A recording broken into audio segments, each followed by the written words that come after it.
चला नमस्कार विद्यार्थी मित्रांनो, एमपीएससी पीओआयक्यू सिरीज आपण सुरू केलेली आहे. त्यातला हा पहिला व्हिडिओ ज्यामध्ये उपराष्ट्रपती सध्या चर्चेमध्ये आहे आणि यावर सगळ्यात जास्त क्वेश्चन तुम्हाला विचारतात. उपराष्ट्रपती असेल, राष्ट्रपती असेल, राज्यपाल, मुख्यमंत्री यावर प्रश्न तो उपराष्ट्रपती यामध्ये संपूर्ण डिटेल सुरुवातीला आपण डिटेल माहिती पाहूया. कुठले कलम आहे, किती भागमध्ये आहेत या संदर्भात आणि त्यानंतर मग यावरती जे काय विचारले पीओआयक्यू ते पीओआयक्यू सुद्धा आपण घेतलेले सर्व. ठीक आहे, चला तर बघूया. उपराष्ट्रपती हे जे पद आहे याची सुरुवातीला पात्रता पाहण्याअगोदर सगळ्यात महत्त्वाचं आहे याचा कार्यकाल किती वर्ष आहे. तर सर्वसाधारण उपराष्ट्रपतीचा 5 वर्ष हा कार्यकाळ असतो. उपराष्ट्रपती जे आहे त्याची कुठल्या भागामध्ये उपराष्ट्रपती आहे असं अनेक वेळा वन लाईनमध्ये क्वेश्चन कंबाईन असेल इतर एक्झामला विचारलेला आहे. तर भाग 5 मध्ये उपराष्ट्रपती या पदाविषयी माहिती दिलेली आहे. कलम 63 ते कलम 71 मध्ये उपराष्ट्रपती या पदाची संपूर्ण माहिती आणि हा सुद्धा 2017ला PSIला क्वेश्चन विचारलाय की उपराष्ट्रपती हे जे पद आहे हे कुठल्या भागामध्ये, तर भाग 5 मध्ये. तर याची कलम सुद्धा अनेक वेळा तुम्हाला विचारलेली आहे.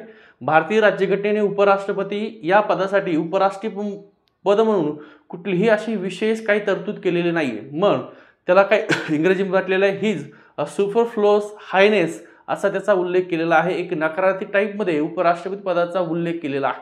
त्यानंतर उपराष्ट्रपती नंतर दुसऱ्या क्रमांकाचं म्हणजे भारतामध्ये सगळ्यात भारताचा प्रथम नागरिक कोण गणला जातो, तर राष्ट्रपती हा भारताचा प्रथम नागरिक गणला जातो. त्यानंतर सर्वोच्च 2 नंबरचं पद कुठलं आहे तर आपलं हे उपराष्ट्रपती आहे जे भाग 5 मध्ये दिलेलं आहे. त्यानंतर याची महत्त्वाची पात्रता काय, या पात्रतामध्ये सुद्धा एमपीएससी असेल इतर सगळ्या सरळ सेवेला तुम्हाला सगळ्यात महत्त्वाचा प्रश्न की या उपराष्ट्रपती पदासाठी वय वर्ष किती लागतं. त्याची पात्रता तो भारताचा नागरिक असावा. त्याचं वय वर्ष हे 35 वर्षे पूर्ण असावं. मग तुम्हाला पर्यायामध्ये 30 वर्ष, 32 वर्ष, 35 वर्ष, 25 वर्ष असं दिलं जातं. लक्षात ठेवा 35 वर्षे. झोपेतून उठला तरी तुम्हाला माहिती पाहिजे की उपराष्ट्रपती या पदासाठी 35 वर्ष तुम्ही पूर्ण केलेलं असावं. त्यानंतर तिसरी पात्रता आहे तो राज्यसभेचा सदस्य म्हणून निवडून येण्यास त्याची पात्रता असेल. तो सदस्य असावा का नाही, तर त्याची पात्रता असावी राज्यसभेचा सदस्य निवडून येण्यासाठी. त्यानंतर कोणतेही लाभाचे पद धारण केले नसेल. इतर महामंडळ असेल, शासनाचे इतर जे काही महत्त्वाचे लाभाचे पद आहे, लाभाचे म्हणजे पैशाचं आर्थिक जे पद आहे ते त्याच्याकडे नसावे. ही संपूर्ण तुमची उपराष्ट्रपती या पदासाठी पात्रता आहे. आता कलम बघूया महत्त्वाचं. उपराष्ट्रपती पद हे जर रिक्त झालं असेल तर 5 वर्षाचा कार्यकाळ संपल्यानंतर उपराष्ट्रपती हे जे पद आहे ते रिक्त होतं. उपराष्ट्रपतीने राजीनामा जर दिला तरीही उपराष्ट्रपती पद हे काय होतं, अचानक काही पाहिलं असेल तुम्ही आजाराच्या कारणामुळे अनेक राष्ट्रपती आहेत किंवा निधन झालेलं आहे ते राष्ट्रपती, त्याच्यामुळे ते राजीनामा देऊ शकतात. आजाराचं कारण आहे, एखाद्या उपराष्ट्रपतीने राजीनामा दिला तरी उपराष्ट्रपती पद काय होतं ते रिक्त होतं. त्यानंतर पदच्युत केल्या काही कारणामुळे उपराष्ट्रपती जे आहे त्याला पदच्युत केलेलं आहे त्याबाबत सुद्धा हे पद रिक्त होतं. 4 नंबर आहे पदासाठी अपात्र ठरल्यास किंवा निवडणूक अवैध ठरल्यास. आता काही कारणामुळे उपराष्ट्रपतीलाच अपात्र केलं आहे किंवा त्याची निवडणूकच ही अवैध पद्धतीने त्यांनी जिंकलेली आहे, अशा वेळेस सुद्धा हे उपराष्ट्रपती पद आहे हे रिक्त राहू शकतं. त्यातही महत्त्वाचा प्रश्न आहे, कृष्णकांत हे पदावर असताना मृत्यू पावलेले पहिले उपराष्ट्रपती. सरळ सेवेला तुम्हाला प्रश्न विचारलेला आहे, इतर सरळ सेवेला सुद्धा, की असे कुठले उपराष्ट्रपती आहे जे मृत्यू पावलेला आहेत पदावर असताना, तर कृष्णकांत हे नाव महत्त्वाचं लक्षामध्ये ठेवा.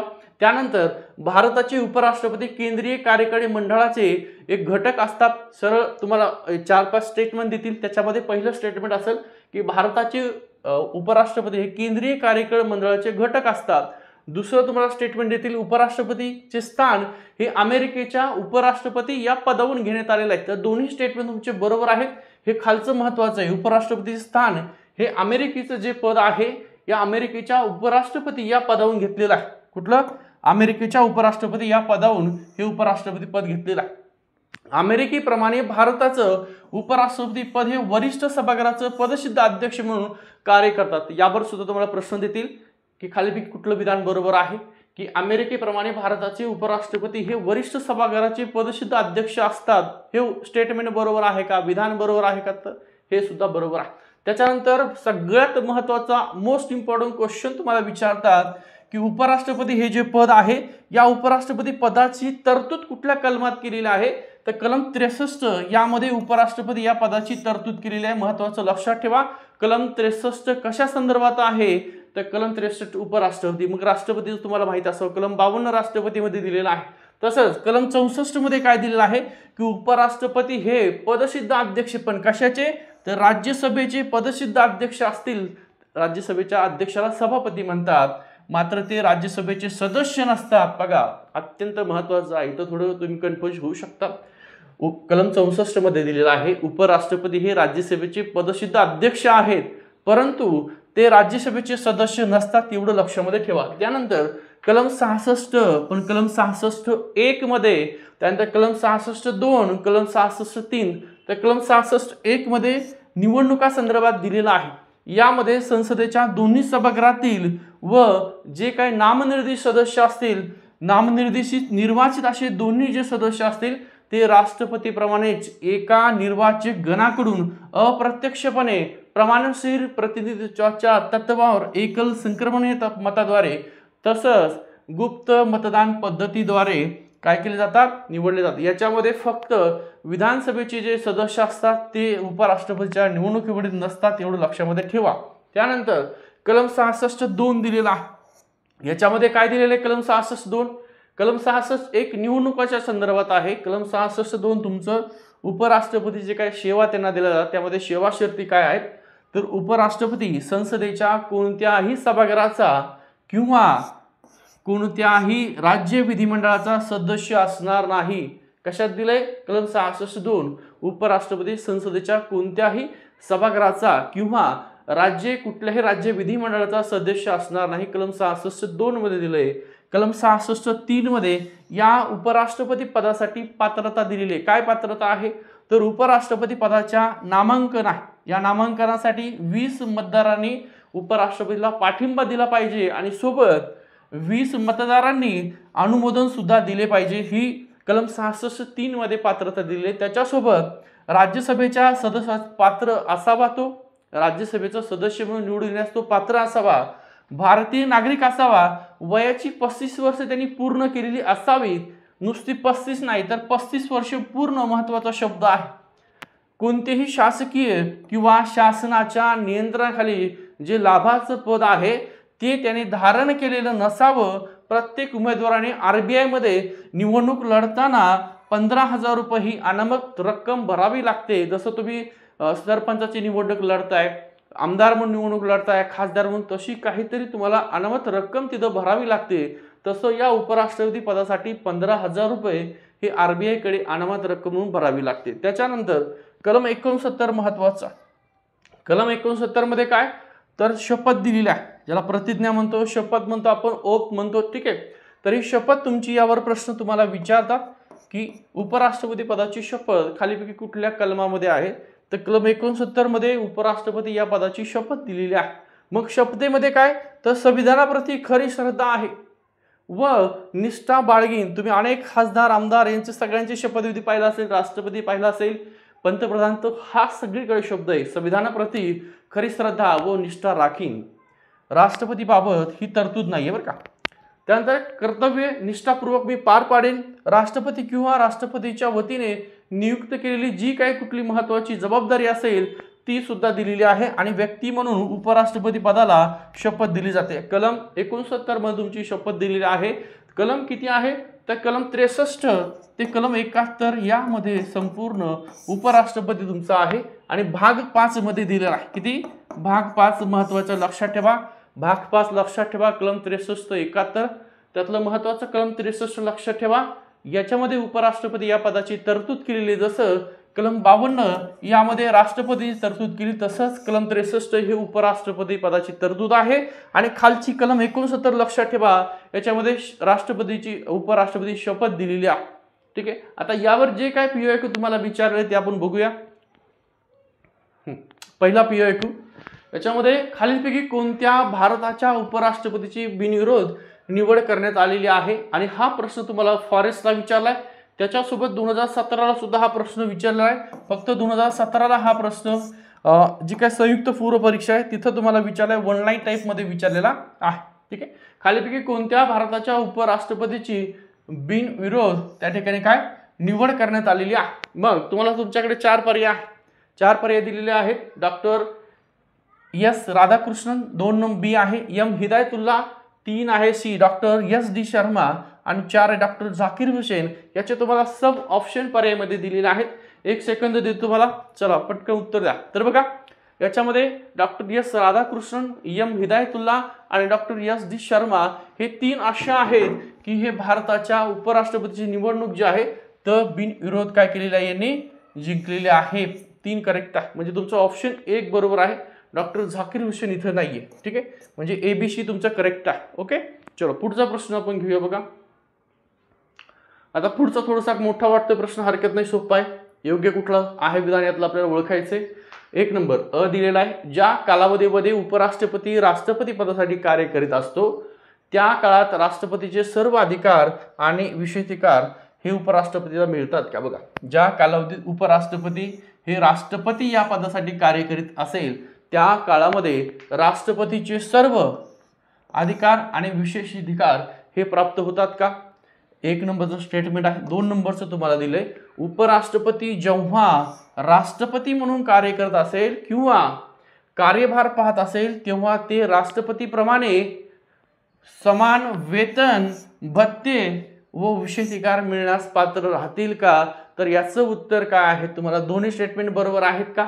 ठीक आहे, तर हो, ए सुद्धा बरोबर आहे, बी सुद्धा बरोबर आहे. ज्यावेळेस उपराष्ट्रपती हा राष्ट्रपती म्हणून कार्य करतो त्यावेळेस राष्ट्रपतीचे सगळे अधिकार हे उपराष्ट्रपतीला मिळतात. तसंच उपराष्ट्रपती हा राष्ट्रपतीप्रमाणे काम करत असेल तर त्यावेळेस समान वेतन, भत्ते आणि सगळे विशेषाधिकार सुद्धा उपराष्ट्रपतीला मिळतात. ठीक आहे, चला याचं करेक्ट उत्तर आहे ऑप्शन क्रमांक 3, दोन्ही करेक्ट आहे.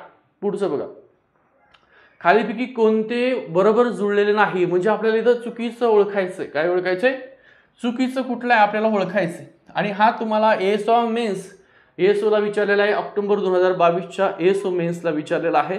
आणि आत्ताच हा जनरलमध्ये सगळ्या सरळ सेवेला विचारतात. कलमावरती कलम 64 कशा संदर्भात आहे, कलम 66, कलम 69 आणि कलम 61. तर बघूया आपण या ठिकाणी जर पाहिलं असेल तर कलम 64 मध्ये काय दिले, उपराष्ट्रपती हे राज्यसभेचे पदसिद्ध अध्यक्ष असतील असं दिलेलं आहे. कलम 66 उपराष्ट्रपती पदाची तरतूद निवडणूक दिलेली आहे का. कलम 69 उपराष्ट्रपतीद्वारे घेण्यात येणारी शपथ आहे का. कलम 61 उपराष्ट्रपतीचा कार्यकाल दिलेला आहे का. तर लक्षात ठेवा इथं कलम 61 मध्ये उपराष्ट्रपतीचा कार्यकाल दिलेला नाही.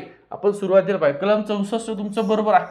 कलम 64 काय, उपराष्ट्रपती हे राज्यसभेचे पदसिद्ध अध्यक्ष असतात. कलम 66 उपराष्ट्रपती पदाची निवडणूक दिलेली आहे, करेक्ट आहे. कलम 69 आपण आत्ताच पाहिले, सगळ्या उपराष्ट्रपतीद्वारे घेण्यात येणारी शपथ दिलेली आहे. आणि कलम 61 हे महाभियोगासंदर्भामध्ये आहे. ठीक आहे, कलम 61 काय महाभियोगासंदर्भामध्ये आहे. याच्यामध्ये पाहिलं असेल तर सरळ सेवेला कलम सरळ विचारता कलम 64 कशा संदर्भात आहे किंवा उपराष्ट्रपती हे राज्यसभेचे पदसिद्ध अध्यक्ष असतात, कलम किती आहे तर कलम 64. यावर मी तुम्हाला 2दा-3दा म्हणतोय कारण हे अनेक वेळा विचारलेत ऑनलाईन टाईपमध्ये. कलम 66 उपराष्ट्रपती पदाची निवडणूक दिलेली आहे. कलम 69 या उपराष्ट्रपती पदाची शपथ दिलेली आहे. कलम 61 हे महाभियोगासंदर्भामध्ये आहे. त्यानंतर पुढचा प्रश्न बघा, पुढीलपैकी कोणते उपराष्ट्रपती पदाच्या निवडणुकीची वैशिष्ट्ये नाही. आणि हा तुमचा प्रश्न सुद्धा एएसओला विचारलेला आहे, 2 वेळेस प्रश्न विचारून झालेला आहे. ठीक आहे, खालीपैकी कोणती उपराष्ट्रपती पदाच्या निवडणुकीची वैशिष्ट्ये नाही. तर बघा इथं जर पाहिलं असेल तुम्ही तर कायदे मंडळाच्या दोन्ही गृहाचे सदस्य निवडणुकीसाठी संयुक्त सभेत जमतात, हे करेक्ट आहे. आपल्याला नाही विचारले, चुकीचं कुठलं ओळखायचंय. त्यानंतर उपराष्ट्रपती पदाचा उमेदवार हा संसद सदस्य असला पाहिजे, इथंच चुकीचं आहे. संसद सदस्य उपराष्ट्रपदाची निवडणूक घेताना आपण आत्ताच पाहिलं की कुठल्याही प्रकारे ना तो केंद्राचा ना राज्याचा कुठल्याही विधिमंडळाचा सदस्य नसावा असे आपण आत्ताच पाहिले. म्हणजे 2 नंबर तुमचा चुकीचा आहे. 3 नंबर बघूया, गुप्त मतदान पद्धतीने मतदान होतं, अगदी करेक्ट आहे. 4 नंबर उमेदवार भारत सरकार, राज्य सरकार किंवा स्थानिक वा इतर पदावर कार्यरत नसावा, हे पण करेक्ट आहे. ठीक आहे, तर 2 नंबरचं तुमचं चुकीचं आहे स्टेटमेंट. त्यानंतर पुढचा प्रश्न बघा, राज्यसेवा मुख्य मे 2022ला हा प्रश्न विचारलेला आहे. याच्यामध्ये दिले तुम्हाला विचारात घ्यायचंय आणि काय विचारलेलं आहे की चुकीचं आहे, पर्याय दिले खाली तुम्हाला. ठीक आहे, पर्याय उत्तर इथं दिलेलं आहे. बघूया 1 नंबरचं अस स्टेटमेंट काय दिलंय, भारताचे उपराष्ट्रपती हे राष्ट्रपतीच्या अनुपस्थितीत म्हणजे उपस्थितीत गैरहजेरीमध्ये त्यांची कामे जेव्हा पार पाडू शकणार नसतील तेव्हा उपराष्ट्रपती राष्ट्रपतीचे कार्य पार पाडू शकतील. ठीक आहे, करेक्ट आहे. त्यानंतर जर पाहिलं असेल तुम्ही तर ब राष्ट्रपती केव्हा त्यांची कर्तव्ये म्हणजे कामे पार पाडू शकणार नाहीत हे निर्धारित करणारी पद्धत संविधानाने ठरवून दिलेली नाही, हे पण बरोबर आहे, तसं काही संविधानामध्ये डिटेल दिलेलं नाहीये. राष्ट्रपती केव्हा आपली कर्तव्ये पार पाडू शकणार नाहीत हे ठरवण्याचा अधिकार देखील त्यांच्या स्वतःकडेच आहे, तर हे पण बरोबर आहे. म्हणजे ज्यावेळेस राष्ट्रपती हे काही कारणामुळे उपराष्ट्रपतीला अधिकार बहाल करतात राष्ट्रपती म्हणून, तर हे तीनही स्टेटमेंट बरोबर आहे. याच्यामध्ये तुमचा पर्याय सर्व स्टेटमेंट तुमचे करेक्ट आहे. पर्याय क्रमांक 4 त्याचं करेक्ट उत्तर आहे. पुढचा भारताचे आता 6 नंबरचा क्वेश्चन आहे. एकूण आपण 5 क्वेश्चन घेतले, त्याच्यामध्ये संपूर्ण तुमचं उपराष्ट्रपती डिटेल घेतलं, त्याच्या बाहेर तर तुम्हाला उपराष्ट्रपतीवर एकही प्रश्न येणार नाही. आता भारताचे उपराष्ट्रपतीच्या निवडणुकीसाठी उमेदवाराचं नाव यांनी सुचवले पाहिजे. आता कोणी सुचवले पाहिजे उपराष्ट्रपती पदासाठी निवडणूक? तर तुम्हाला खाली 4 ऑप्शन दिलेले आहेत. कोणतेही 50 नागरिक, कोणतेही 10 निर्वाचन मंडळाचे सदस्य, कोणतेही 20 निर्वाचन मंडळाचे सदस्य आणि कोणतेही 25 संसद सदस्य. यामध्ये लक्षात ठेवा, आपण आत्ताच पाहिलेले कोणतेही 20 निर्वाचन मंडळाचे सदस्य या सदस्याने उपराष्ट्रपती निवडणुकीसाठी उमेदवाराचं नाव सुचवणे गरजेचं आहे, हे लक्षात ठेवा. यावर सुद्धा तुम्हाला प्रश्न एक वन लाईन टाईपमध्ये अनेक वेळा विचारलेला आहे. ठीक आहे. 20. आता पुढचा एक 7 नंबरचा क्वेश्चन आहे. हा राज्यसेवा मुख्य 2020ला, आणि हे घेण्यामागचं कारण आहे तर हेच प्रश्न तुम्हाला साधारणतः कुठली एक्झाम असेल तर एक 40 ते 45% प्रश्न जशाला तसे रिपीट होतात. आता हे जे प्रश्न पाहिले असेल तुम्ही या अगोदरचा कलमा संदर्भामध्ये, तर तसा प्रश्न विचारता तुम्हाला सरळ सरळ कलम 64 कशा संदर्भात आहे, कलम 66 कशाचं आहे, कलम 69 असे प्रश्न विचारतात. आता 7 नंबरचं बघा. उपराष्ट्रपतीच्या स्थानासंदर्भात खालील विधाने विचारात घ्या म्हणताय. राज्यसेवा मुख्यला हा प्रश्न आहे. संविधानाचे कलम 63 हे उपराष्ट्रपती पदासंदर्भामध्ये आहे. अगदी बरोबर आहे. कलम 63 मध्ये तुमचं उपराष्ट्रपती हे पद दिलेलं आहे. त्याच्यानंतर तो राज्यसभेचा सदस्य असावा हे असं अजिबात कुठं दिलेलं नाही की तो कुठल्या सभागृहाचा सदस्य नसावा. राज्यसभेचा सदस्य निवडून येणे याची ती पात्रता असावी, परंतु सदस्य नसावा, हे चुकीचं आहे. त्यास राज्यसभेचा अध्यक्ष म्हणून वेतन दिलं जातं. अगदी बरोबर आहे. त्याला उपराष्ट्रपती म्हणून वेतन दिलं जात नाही, तर त्याला राष्ट्रपती म्हणजे राज्यसभेचा अध्यक्ष आहे म्हणून वेतन दिलं जातं, हे पण तिथं करेक्ट आहे. म्हणजे चुकीचं नाही, करेक्ट आहे. म्हणजे राज्यसभेचा अध्यक्ष म्हणून त्याला वेतन दिलं जातं, उपराष्ट्रपती म्हणून तिथं त्याला वेतन दिलं जात नाही, लक्षात ठेवा. ठीक आहे. ड त्यास महाभियोगाद्वारे पदावरून दूर केले जाऊ शकते. तर वरील खालीपैकी कुठलं तुमचं स्टेटमेंट आहे? तर उपराष्ट्रपतीला महाभियोगाद्वारे काय केलं जाऊ शकतं? केलं जाऊ शकत नाही. त्यांना सरळ उपराष्ट्रपती चला इथं पाहिलं असेल तुमचं 1 नंबरचं स्टेटमेंट करेक्ट आहे आणि त्यानंतर 3 नंबरचं स्टेटमेंट करत आहे. याच्यामध्ये ब चुकीचं आहे आणि ड सुद्धा चुकीचं आहे. विधाने करेक्ट कुठलं तुम्हाला विचारलंय. अ आणि क कुठं आहे? तर 2 नंबरचा ऑप्शन आहे अ आणि क इथं करेक्ट आहे. ठीक आहे. चलो पुढचा प्रश्न बघा. 8 नंबरचा क्वेश्चन आहे. भारतातील उपराष्ट्रपती संदर्भामध्ये चुकीचं विधान कुठलं आहे? हा प्रश्न तुमचा राज्यसेवा मुख्य 2019ला विचारलेला आहे. उपराष्ट्रपती संदर्भामध्ये चुकीचं विधान कुठलं आहे ओळखायचं आहे. पहिलं स्टेटमेंट आहे. ठीक आहे.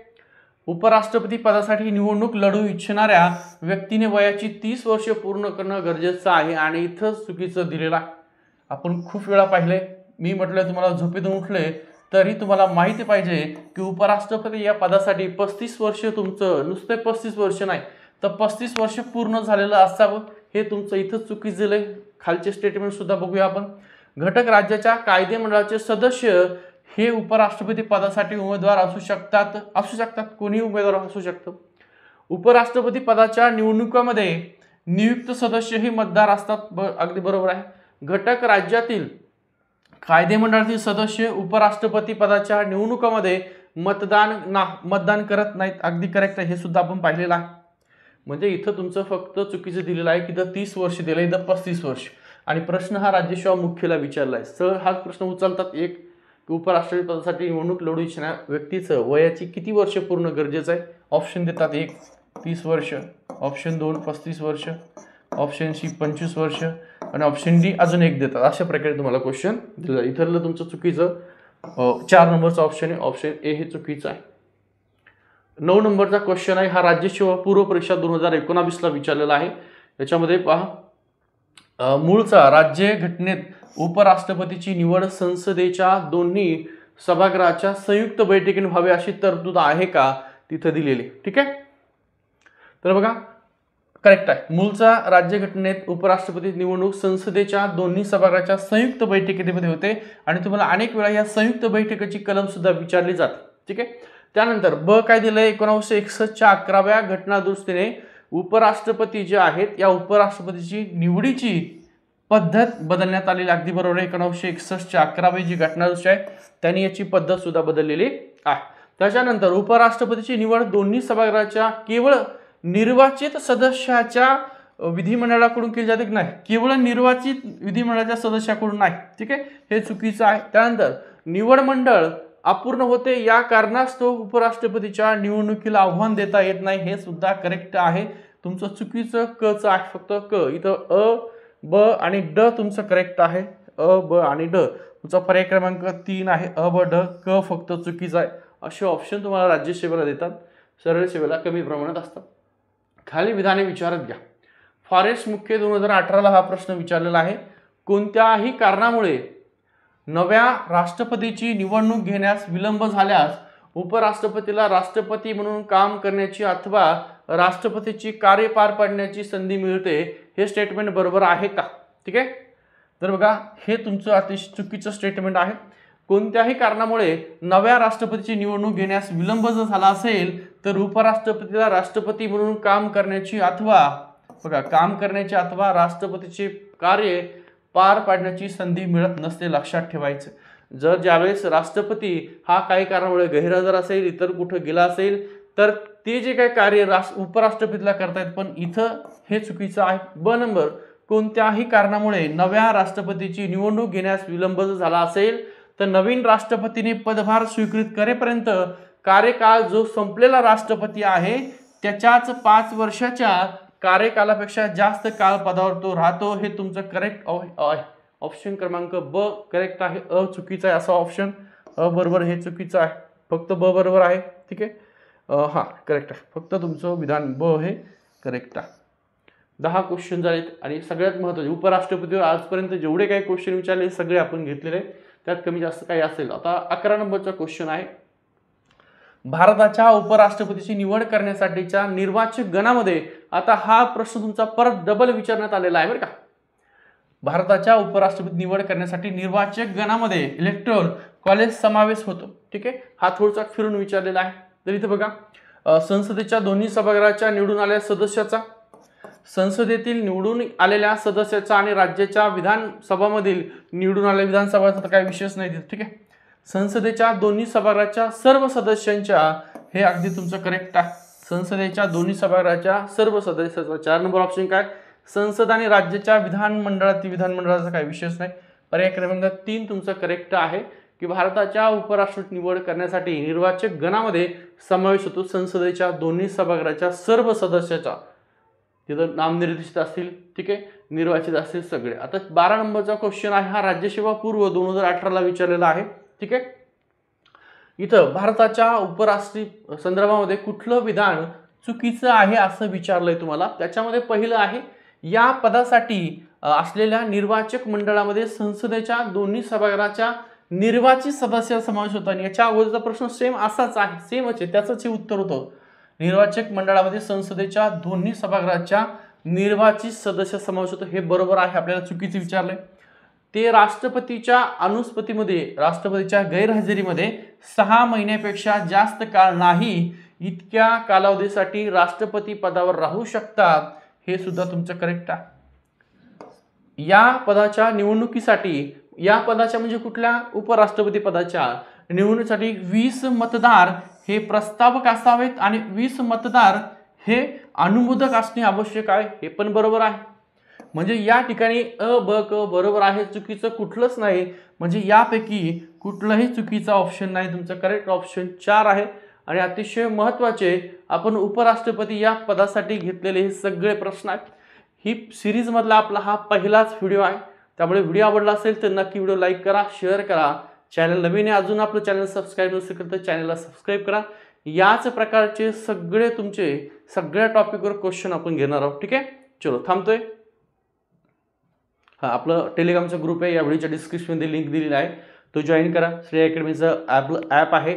चालू घडामोडी जानेवारीपासून ते जून 2000 आत्तापर्यंत सगळं दिलेले सगळे क्वेश्चन तुमचे 1 लाईन टाईपमध्ये फक्त 99 फीस ठेवलेलं आहे. ज्यांना जॉईन करायचं असेल त्यांनी सगळ्यांनी जॉईन करून घ्या. ठीक आहे, थांबतोय.